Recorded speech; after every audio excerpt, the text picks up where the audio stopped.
The New Year's Imp. Diana and Keith had a lovely Christmas. They had a stocking full of toys, crackers, a plum pudding with money in, and a fine Christmas tree decked with brightly burning candles. And the presents they had! Diana had a toy sewing machine from Auntie Winnie, a new doll from her mother, a book from her father, Skittles from Uncle Ned, a pair of stockings from Auntie Lou, a picture for her bedroom from Mrs. Peterson down the road, a pair of snow boots from her granny, and a sledge from her grandpa. What lovely presents! Keith had just as many, and the two children spent a happy time on Christmas morning opening them all, then exclaiming over them. "Oh, what a lovely engine from Auntie Lou," said his mother. "You must write and thank her very nicely, Keith." "Yes, mother," said Keith, but he didn't mean to. He thought he'd wait until he saw Auntie Lou and he'd say thank you. It was such a bother to write. Now this happened every birthday and every Christmas. Diana and Keith put off writing their thanks until their mother had forgotten all about it. It was partly her fault, of course. She should have sat them down with pen and paper the day after Christmas or after their birthday and told them to write their letters nicely. But all she did was say, "Don't forget, dears." So, of course, they forgot. Now, it's most annoying to spend a lot of time and money going around the shops to buy a really nice present for someone you love, and then never to hear even if they've got it. And you can imagine that every Christmas there are aunts and uncles, grannies and grandpas, and all kinds of friends grumbling very loudly because the children they have remembered haven't even written the smallest letter of thanks. Their grumbles reached Santa Claus and disturbed him as he rested after his heavy work on Christmas Eve. "Why do these people keep on giving presents if they never even hear whether they've been received or not?" he said to his little imps around him. "They are kind people, but they're foolish," said a prick-eared imp. "Well, I'm kind, but I'm not foolish," said Santa Claus. "I shall think of a good idea about it, and I shall think very, very hard." So he thought, and a good plan grew in his head. He called the prick-eared imp to him. "Now listen, Prick-ear," he said. "On New Year's Day, you shall take a sack, mine if you like, and go round and collect all those toys that have been given to children who haven't even said thank you for them. We'll take them to the hospitals for the sick children, or to poor children who have hardly any toys." "Why can't I go now, master?" asked the imp. "Well, we'll give the children a chance to say thank you," said Santa Claus. "If you go on New Year's Day, they will have had a week to write or say thank you. That will be fair. I should think my sack will be big enough for the toys you'll collect." Well, on New Year's Day, the prick-eared imp slipped down the chimney, just as Santa Claus does, and popped into Keith's nursery. Keith and Diana were both there. They stared in astonishment at the businesslike imp. "What do you want?" they said. "Well, could you find me your sewing machine, your Skittles, your new stockings, your picture, your snow boots, and your sledge?" said the imp politely to Diana.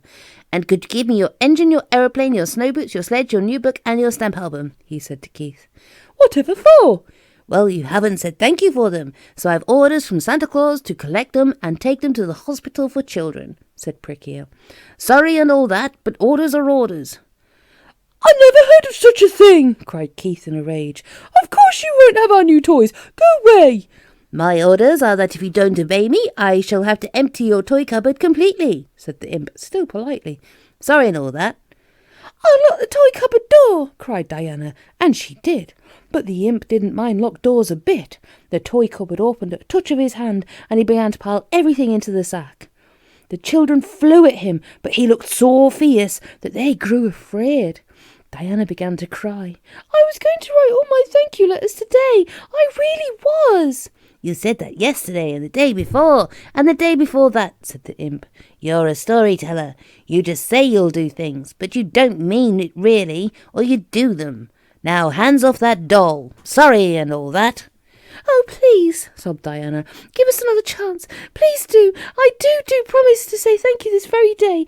I'll run down the road to Mrs. Peterson, who gave me that picture. I'll go and see Granny and Grandpa and thank them. I'll write a very, very nice letter." "Too late," said Prick-ear, shaking everything down in his sack.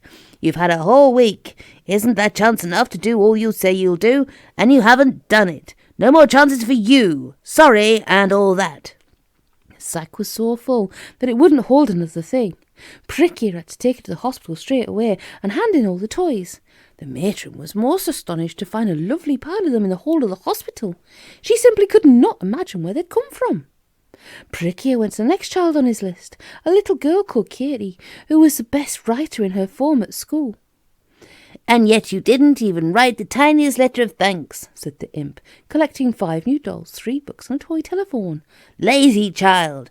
Well, if you want to use this toy telephone, you'll have to go to the children's hospital to use it, but that's where it's going." Kate had only a few of her Christmas presents left. She had thanked her father and mother and Granny who were staying with them, but she had simply couldn't be bothered to write her thanks to the people who'd sent her presents by post.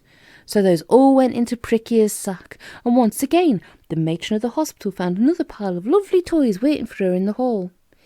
"Strange," she said. "I don't know who to thank for these. How I wish I did." Well, on New Year's Day, that imp went round to hundreds and hundreds of children, and I can't tell you how many times he filled his sack. He went to some of my little friends, and some of your little friends. He went to children we've never heard of, and children in the very next street. At last, the hospital really didn't want any more toys, so Prick-ear took them to some children he knew who had no toys. They ran to the queer little fellow and held out their arms for them. But will you believe it? If a child didn't say thank you, Prick-ear took back the toy at once. He was a good one at carrying out orders, that imp, and no tears moved him or made him give back toys. He was strict and fair and kind, but he wasn't in the least foolish. The funny thing was, after he had gone, each child whose presents had been taken sat down at once to write all their thank you letters, but that didn't bring their toys back, though they had hoped that it would. Last year was the first year that Santa Claus sent out Prick-ear. I expect he'll send him out again this year. What will happen if he comes to you? Aha, I hear you say. He'll go away with an empty sack. I've thanked everyone for my presents. Have you really? Have you? Well done.